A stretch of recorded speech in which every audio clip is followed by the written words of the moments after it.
ಚಿಕ್ಕಮಗಳೂರಲ್ಲಿ ಕಂದಾಯ ಇಲಾಖೆ ಮಹಾ ಎಡವಟ್ಟನ್ನ ಮಾಡಿದೆ.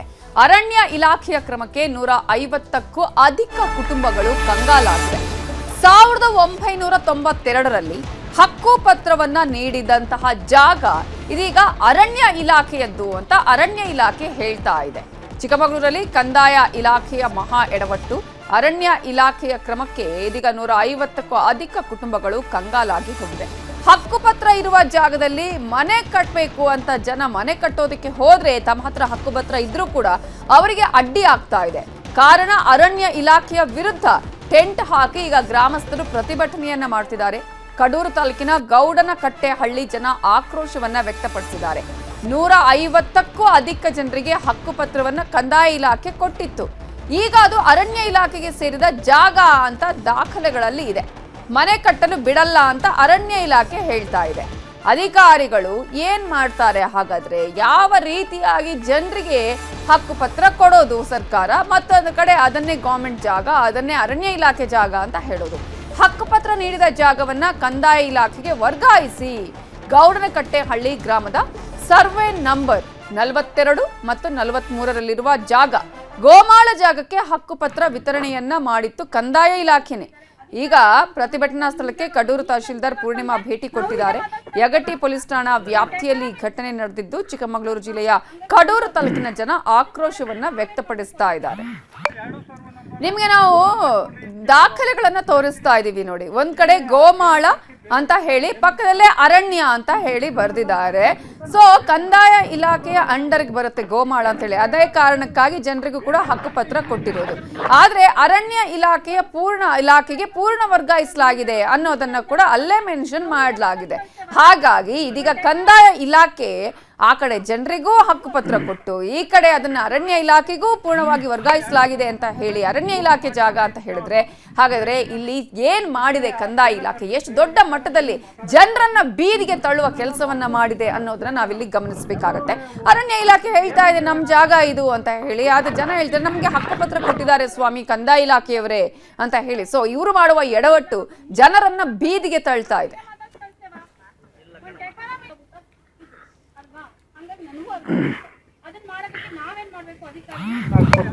ಗೌಡನಕಟ್ಟೆಹಳ್ಳಿ ಗ್ರಾಮಸ್ಥರು ಇವತ್ತಿನ ದಿನ ಹಿಂದೆ ಇದೇ ಗ್ರಾಮಕ್ಕೆ 91-92ನೇ ಇಸ್ವಿಯಲ್ಲಿ 42-43ನೇ ಸರ್ವೆ ನಂಬರ್ನಲ್ಲಿ ನಿವೇಶನ ಹಕ್ಕುಪತ್ರ ನೀಡಿದ್ರು. ಆ ನಿವೇಶನ ಹಕ್ಕುಪತ್ರ ನೀಡಿದ ಪ್ರಕಾರ ನಾವು ಗ್ರಾಮ ಹೆಚ್ಚುವರಿ ಆದ ಪ್ರಕಾರ ಈ ಜಾಗಕ್ಕೆ ಬಂದು ಈ ಜಾಗ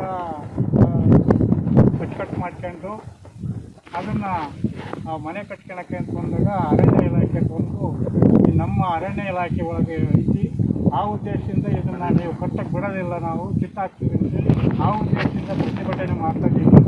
ಇವತ್ತು ಸರ್ವೆ ನಂಬರ್ 43ರಲ್ಲಿ ಈ ಹಿಂದೆ ನಮಗೆ ನಮ್ಮೂರಲ್ಲಿ ಒಂದು 100 ಜನಕ್ಕೆ ಒಂದು ಹಕ್ಕುಪತ್ರ ನೀಡಿದ್ರು.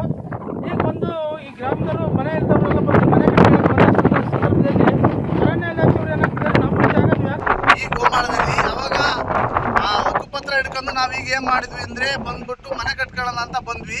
ಆ ವಿಚಾರಕ್ಕೆ ಬಂದ್ವಿ ಅನ್ನೋ ಕಾರಣಕ್ಕೆ ಈ ಅರಣ್ಯ ಇಲಾಖೆಯವ್ರು ಏನ್ ಮಾಡ್ತಾ ಇದಾರೆ, ಬಂದು ನಿಲ್ಲಿಸ್ತಾ ಇದಾರೆ.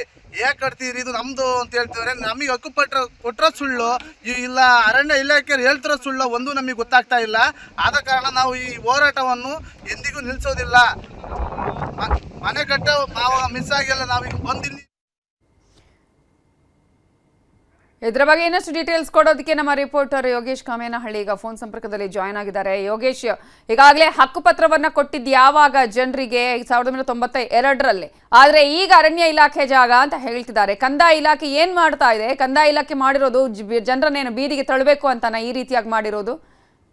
ಏನು ಕಂದಾಯ ಇಲಾಖೆ ಮಾಡಿದಂತಹ ಮಹಾ ಎಡವಟ್ಟಿನಿಂದಾಗಿ ಇವತ್ತು 150ಕ್ಕೂ ಅಧಿಕ ಕುಟುಂಬಗಳು ಏನು ಸಂಕಷ್ಟಕ್ಕೆ ಒಳಗಾಗಿರ್ತಕ್ಕಂಥದ್ದು. ಯಾಕಂತಂದ್ರೆ 1992ರಲ್ಲಿಯೇ 152 ಕುಟುಂಬಕ್ಕೆ ಅಂದಿನ ಜಿಲ್ಲಾ ಆಡಳಿತ ಏನು ಕಂದಾಯ ಇಲಾಖೆ ಮೂಲಕವಾಗಿ ಏನು ಹಕ್ಕುಪತ್ರವನ್ನ ಕೊಟ್ಟಿತ್ತು. ಆ ಒಂದು ಹಕ್ಕುಪತ್ರವನ್ನ ಇಟ್ಕೊಂಡಿದ್ರು. ಆದ್ರೆ ಗ್ರಾಮಗಳ ವಿಸ್ತೀರ್ಣ ಹೆಚ್ಚಾದಂತೆ ಮನೆಗಳ ಅವಶ್ಯಕತೆ ಬಿದ್ದಂತಹ ಸಂದರ್ಭದಲ್ಲಿ ಮನೆಗಳನ್ನ ಕಟ್ಕೊಳ್ಲಿಕ್ಕೆ ಹಕ್ಕುಪತ್ರ ಇದ್ದಂತಹ ಜಾಗವನ್ನ ಸಮತಟ್ಟು ಮಾಡ್ಲಿಕ್ಕೆ ಹೋದಂತಹ ಸಂದರ್ಭದಲ್ಲಿ ಅರಣ್ಯ ಇಲಾಖೆ ಇದೀಗ ಶಾಕ್ ಅನ್ನ ಕೊಟ್ಟಿರ್ತಕ್ಕಂಥದ್ದು. ಇದು ನಮ್ಮ ಇಲಾಖೆಗೆ ಸೇರಿದ ಜಾಗ, ಅರಣ್ಯ ಇಲಾಖೆಗೆ ಕಂದಾಯ ಇಲಾಖೆಯಿಂದ ಈ ಒಂದು ಜಾಗವನ್ನ ವರ್ಗಾವಣೆ ಮಾಡಿಕೊಟ್ಟಿದ್ದಾರೆ. ಹಾಗಾಗಿ ನಾವು ಇಲ್ಲಿ ಮನೆಯನ್ನ ಕಟ್ಟೋದಿಕ್ಕೆ ಬಿಡೋದಿಲ್ಲ ಅನ್ನೋ ಒಂದು ತಕರಾರನ್ನ ಕೂಡ ಈಗ ಅರಣ್ಯ ಇಲಾಖೆ ತೆಗೆದುಕೊಂಡಿರ್ತಕ್ಕಂಥದ್ದು.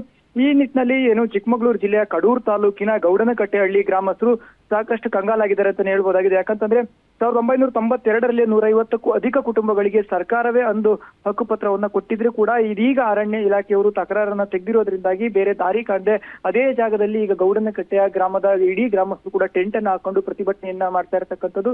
ನಮಗೆ ಸಂಬಂಧಪಟ್ಟಂತ ತಾಲೂಕು ಆಡಳಿತ ಮತ್ತು ಜಿಲ್ಲಾಧಿಕಾರಿಗಳು ಸ್ಥಳಕ್ಕೆ ಬರಬೇಕು, ನಮ್ಮ ಈ ಒಂದು ಸಮಸ್ಯೆಯನ್ನ ಬಗೆಹರಿಸಿಕೊಡ್ಬೇಕು. ಅಷ್ಟೇ ಅಲ್ಲದೆ ಈಗ ಏನು ಅರಣ್ಯ ಇಲಾಖೆಯವರು ಈ ಜಾಗ ನಮ್ದು ಅಂತ ಹೇಳ್ತಿದ್ರೆ ಆ ಜಾಗವನ್ನ ಸಂಪೂರ್ಣವಾಗಿ ಏನು ಕಂದಾಯ ಇಲಾಖೆಗೆ ವರ್ಗಾವಣೆ ಮಾಡಿಕೊಡ್ಬೇಕು. ಆ ಮೂಲಕವಾಗಿ ತಮಗೆ ಏನು ಈ ಒಂದು ಗ್ರಾಮ ಠಾಣಾ ವ್ಯಾಪ್ತಿಯಲ್ಲಿ ಬರ್ತಕ್ಕಂಥ ಏನು ಗೌಡನಕಟ್ಟೆ ಗ್ರಾಮದ ಸರ್ವೆ ನಂಬರ್ 42 ಮತ್ತು 43ರಲ್ಲಿ ಏನು ಇದನ್ನ ಹಕ್ಕುಪತ್ರವನ್ನ ಕೊಟ್ಟಿದ್ದಾರೆ ಅದೇ ಜಾಗದಲ್ಲಿ ನಾವು ಮನೆಯನ್ನ ಕಟ್ಕೊಡ್ಬೇಕು ಅನ್ನೋ ಒಂದು ಒತ್ತಾಯವನ್ನ ಮಾಡ್ತಾ ಇರ್ತಕ್ಕಂಥದ್ದು. ಏನು ಸರ್ವೆ ನಂಬರ್ 43ರಲ್ಲಿ 25 ಎಕರೆ 31 ಕುಂಟೆ ಜಾಗ ಇದೆ. ಅದೇ ರೀತಿಯಾಗಿ ಸರ್ವೆ ನಂಬರ್ 42ರಲ್ಲಿಯೂ ಕೂಡ ಯೋಗೇಶ್ ನಮ್ ಜೊತೆ ಮಾತಾಡೋದಕ್ಕೆ ಕಡೂರು ತಹಶೀಲ್ದಾರ್ ಆಗಿರುವಂತಹ ಪೂರ್ಣಿಮಾ ಅವರು ಫೋನ್ ಸಂಪರ್ಕದಲ್ಲಿ ಜಾಯ್ನ್ ಆಗಿದ್ದಾರೆ. ನಮಸ್ತೆ ಪೂರ್ಣಿಮಾ ಅವರೇ. ಓಕೆ, ಅವರ ಸಂಪರ್ಕ ಕಟ್ ಆಗಿದೆ. ಯೋಗೇಶ್ ಅವರೀಗ 92ರಲ್ಲಿ ಆಗಿರೋದು ಆಲ್ಮೋಸ್ಟ್ 35 ವರ್ಷಗಳ ಆಗ್ತಾ ಬಂತು. ಯಾರು ಕೂಡ ಆ ಸಂದರ್ಭದಲ್ಲಿ ಮನೆ ಕಟ್ಟಲಿಲ್ವಾ ಅಥವಾ ಡಾಕ್ಯುಮೆಂಟ್ಸ್ ಅನ್ನ ಚೆಕ್ ಮಾಡ್ಲಿಲ್ವಾ ಜನ? ಯಾವಾಗ ಅರಣ್ಯ ಇಲಾಖೆಗೆ ವರ್ಗಾವಣೆ ಮಾಡಲಾಗಿರೋದು ಇದು? ನವಿತಾ, ಏನು ಈ ಒಂದು ಜಾಗದಲ್ಲಿ ನಿರಂತರವಾಗಿ ಅಂದ್ರೆ ಗ್ರಾಮದ ವ್ಯಾಪ್ತಿ ಚಿಕ್ಕದಿದ್ದಂತಹ ಸಂದರ್ಭದಲ್ಲಿ ಜೊತೆಗೆ ಮನೆಗಳು ಸಾಕಷ್ಟು ವಿಶಾಲವಾಗಿತ್ತು. ಈ ಜನಸಂಖ್ಯೆ ಹೆಚ್ಚಾದಂತಹ ಸಂದರ್ಭದಲ್ಲಿ ಮನೆಗಳ ಹೆಚ್ಚುವರಿ ಮನೆಯ ಅವಶ್ಯಕತೆ ಬೆಳೆದಂತ ಈ ಸಂದರ್ಭದಲ್ಲಿ ಇವರೇನು ಗ್ರಾಮಸ್ಥರು ಮನೆಗಳನ್ನ ಕಟ್ಕೊಳ್ಳಿಕ್ಕೆ ಮುಂದಾಗಿರ್ತಕ್ಕಂಥದ್ದು. ಇತ್ತೀಚಿನ ದಿನಗಳಲ್ಲಿ ಈ ಒಂದು ಅರಣ್ಯ ಇಲಾಖೆ ಯಾವಾಗ ಗ್ರಾಮಸ್ಥರು ಆ ಒಂದು ಜಾಗಕ್ಕೆ ಹೋಗಿ ಸಮತಟ್ಟು ಮಾಡ್ಲಿಕ್ಕೆ ಮುಂದಾಗ್ತಾರೆ ಆಗ ಅರಣ್ಯ ಇಲಾಖೆ ಬಂದಿರ್ತಕ್ಕಂಥದ್ದು. ಅರಣ್ಯ ಇಲಾಖೆಯವರು ಹೇಳ್ತಾ ಇರ್ತಕ್ಕಂಥದ್ದು, ನಮಗೆ ಈ ಒಂದು ಜಾಗ ಏನಿದೆ ಇದು 1989-90 ರಲ್ಲಿ ಈ ಒಂದು ಜಾಗವನ್ನ ಅರಣ್ಯ ಇಲಾಖೆಗೆ ವರ್ಗಾವಣೆ ಮಾಡಿಕೊಟ್ಟಿದ್ದಾರೆ ಅನ್ನೋ ಒಂದು ಮಾತನ್ನ ಕೂಡ ಹೇಳ್ತಾ ಇರ್ತಕ್ಕಂಥದ್ದು. ಯಾಕಂದ್ರೆ 92ರಲ್ಲಿ ಹಕ್ಕುಪತ್ರವನ್ನ ಕೊಟ್ಟಿರ್ತಕ್ಕಂಥದ್ದು. ಆದ್ರೆ ಅರಣ್ಯ ಇಲಾಖೆಯವರು ನೋಡಿದ್ರೆ ನಮಗೆ 90ರಲ್ಲಿಯೇ ಈ ಒಂದು ಜಾಗ ವರ್ಗಾವಣೆ ಆಗಿದೆ ಅನ್ನೋ ಒಂದು ಪಟ್ಟನ್ನ ಹಿಡಿದಿರ್ತಕ್ಕಂಥ. ಒಟ್ಟಿನಲ್ಲಿ ಅರಣ್ಯ ಇಲಾಖೆ ಮತ್ತು ಕಂದಾಯ ಇಲಾಖೆಯ ಅಧಿಕಾರಿಗಳ ಈ ಒಂದು ದ್ವಂದ್ವ ನೀತಿಯಿಂದಾಗಿ ಸಾರ್ವಜನಿಕರು ಮತ್ತು ಈ ಒಂದು ಗೌಡನಕಟ್ಟೆ ಗ್ರಾಮಸ್ಥರು ಸಂಕಷ್ಟಕ್ಕೆ ಸಿಲುಕಿದ್ದಾರೆ ಅಂತಾನೆ ಹೇಳ್ಬೋದಾಗಿರ್ತಕ್ಕಂಥದ್ದು. ನವಿತಾ, ಈಗ ನೀವೇ ಹೇಳಿದ ಹಾಗೆ ಈಗ ಅಂದ್ರೆ ಸ್ವಲ್ಪ ಫ್ಯಾಮಿಲಿ ದೊಡ್ಡದಾಗ್ತಾ ಹೋದಂಗೆ ಅಥವಾ ವಿಸ್ತೀರ್ಣ ಹೋದಂಗೆ ಈ ರೀತಿಯಾಗಿ ಈಗ ನೋಡೋದಕ್ಕೆ ಹೋಗಿದ್ದಾರೆ ಅವರು ಅಂತ ಹೇಳಿ, ಈಗ ಹಕ್ಕುಪತ್ರ ಕೊಟ್ಟಂತಹ ಸಂದರ್ಭದಲ್ಲಿ ಅದೇ ಸೇಮ್ ಆ ಒಂದು ಜಾಗದಲ್ಲಿ ಈಗ ಅರಣ್ಯ ಇಲಾಖೆಯವರು ಹೇಳ್ತಿದ್ದಾರೆ 91ರಲ್ಲೇ ಕೊಟ್ಟಿದ್ರು ನಮ್ಗೆ ಅಂತ ಹೇಳಿ, ಆ ಸಂದರ್ಭದಲ್ಲಿ ಯಾರು ಕೂಡ ಡಾಕ್ಯುಮೆಂಟ್ಸ್ ಅನ್ನ ಸರಿ ಮಾಡಿ ನೋಡಿರ್ಲಿಲ್ವಾ? ಅಥವಾ ಆ ನಂತರ ಆಲ್ಮೋಸ್ಟ್ 30-35 ವರ್ಷಗಳ ಕಾಲ ಈಗ ಯಾವ್ದಾದ್ರು RTCಲೂ ಕೂಡ ಗೊತ್ತಾಗಿರ್ಲಿಲ್ವಾ ಹೇಗೆ ಜನರಿಗೆ? ನಂತರ ಏನು ಈ ಒಂದು ತಾಲೂಕು ಆಡಳಿತವೇ ಮುಂದೆ ನಿಂತು ಏನು ಹಕ್ಕುಪತ್ರವನ್ನ ಕೊಟ್ಟಿರೋದ್ರಿಂದಾಗಿ ಎಲ್ಲಾ ರೀತಿಯಲ್ಲಿಯೂ ಕೂಡ ಡಾಕ್ಯುಮೆಂಟ್ಗಳು ಸರಿ ಇರ್ತದೆ ಅನ್ನೋ ಒಂದು ನಂಬಿಕೆ ಆ ಕಾಲದಲ್ಲಿ ಇರ್ತಕ್ಕಂಥ ಜನಗಳಿಗೆ ಇರ್ತಕ್ಕಂಥದ್ದು. ಅಷ್ಟೇ ಅಲ್ಲದೆ ಏನು ಪಾಣಿಯಲ್ಲೂ ಕೂಡ ಗೋಮಾಳ ಅರಣ್ಯ ಅಂತಕ್ಕಂಥ ಬರ್ತಾ ಇದ್ದ ಹಿನ್ನೆಲೆಯಲ್ಲಿ ಯಾವುದೇ ರೀತಿಯಾದ ಸಮಸ್ಯೆ ಇರೋದಿಲ್ಲ, ಇದು ಸಂಪೂರ್ಣವಾಗಿ ಗೋಮಾಳ ಅನ್ನೋ ಒಂದು ನಂಬಿಕೆ ಸ್ಥಳೀಯರನ್ನ ಆವರಿಸಿತ್ತು. ಹಾಗಾಗಿ ಅವ್ರು ಯಾರು ಕೂಡ ಡಾಕ್ಯುಮೆಂಟ್ ಗಳನ್ನ ಚೆಕ್ ಮಾಡ್ಕೊಳ್ಳಿಕ್ಕೆ ಹೋಗಿರ್ಲಿಲ್ಲ. ಸರ್ಕಾರ ಕೊಟ್ಟಿದ್ದಂತ ಹಕ್ಕುಪತ್ರಗಳನ್ನ ಮಾತ್ರ ತಮ್ಮ ಬಳಿ ಇಟ್ಕೊಂಡಿದ್ರು. ಇವತ್ತಿಗೂ ಕೂಡ ಏನು ಆ ಒಂದು ಪ್ರತಿಭಟನಾ ಸ್ಥಳದಲ್ಲಿ 100ಕ್ಕೂ ಅಧಿಕ ಜನ ತಮಗೆ ಅವತ್ತು ತಾಲೂಕು ಆಡಳಿತ ಕೊಟ್ಟಿದ್ದಂತ ಹಕ್ಕುಪತ್ರಗಳನ್ನ ಕೂಡ ಇಟ್ಕೊಂಡು ಒಂದು ಪ್ರತಿಭಟನೆಯನ್ನ ಮಾಡಿ. ಈಗ PDO ಆಗಿರ್ಬೋದು, ತಾಲೂಕು ಆಡಳಿತದವರು ಏನ್ ಹೇಳ್ತಿದ್ದಾರೆ? ಅಟ್ಲೀಸ್ಟ್ ತಹಶೀಲ್ದಾರ್ ಪೂರ್ಣಿಮಾ ಅವರು ಈ ಕುರಿತು ಏನು ಪ್ರತಿಭಟನಾ ಸ್ಥಳಕ್ಕೆ ಹೋಗಿ ಪ್ರತಿಭಟನಾಕಾರರನ್ನ ಮನವೊಲಿಸುವಂತ ಒಂದು ಪ್ರಯತ್ನವನ್ನ ಕೂಡ ಮಾಡಿರ್ತಕ್ಕಂಥದ್ದು. ಏನು 1 ತಿಂಗಳ ಒಳಗಾಗಿ ನಾವು ಅರಣ್ಯ ಇಲಾಖೆ ಇರ್ಬೋದು ಮತ್ತೆ ಕಂದಾಯ ಇಲಾಖೆಯ ಉನ್ನತ ಅಧಿಕಾರಿಗಳ ಜೊತೆ ಚರ್ಚೆಯನ್ನ ಮಾಡ್ತೇವೆ, ಪತ್ರವನ್ನ ಬರೆದು ನಿಮ್ಮ ಸಮಸ್ಯೆಯನ್ನ ಬಗೆಹರಿಸಿ ಕೊಡ್ತೇವೆ ಅಂತೇಳಿ 1 ತಿಂಗಳ ಗಡುವನ್ನ ಕೂಡ ಪಡ್ಕೊಂಡಿರ್ತಕ್ಕಂಥದ್ದು. Navita, thank you Yogesh ಡೀಟೇಲ್ಸ್ಗೆ.